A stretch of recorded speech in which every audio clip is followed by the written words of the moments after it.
તો મોરબીમાં ભાજપના આંતરિક વિખવાદ ચરમસીમાએ પહોંચ્યો છે। ભાજપના પૂર્વ કાઉન્સિલર આસિફ ગાંચી અપક્ષ ઉમેદવાર તરીકે મેદાનમાં ઉતર્યા છે। ટિકિટ કપાતા આસિફ ગાંચી સહિતની પેનલ અપક્ષમાં ઉતરી છે। સીમા સોલંકી, અલ્પા કક્કર સહિતની પેનલે અપક્ષ ઉમેદવારી નોંધાવી। વોર્ડ નંબર 8માં પણ અપક્ષ ઉમેદવાર મેદાનમાં છે। કૃષ્ણા દસાડિયાએ અપક્ષ ઉમેદવારી નોંધાવી છે। મોરબીમાં ભાજપના આંતરિક ઘર્ષણથી ચૂંટણીમાં નવી પરિસ્થિતિ સર્જાઈ છે।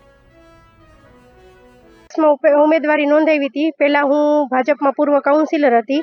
મેં ટિકિટ માંગી છે પણ કોઈ કારણોસર પક્ષે નથી આપેલી। એટલે અમારા વોર્ડની પ્રજાએ, બધી જનતા જે મતદારો છે એને કીધું છે કે તમે રાતના 2-2 વાગ્યા સુધી કામ કરેલા છે અમારા, તો તમે ઊભા રહ્યો, અમે બધા મતદારો તમારી સાથે છીએ।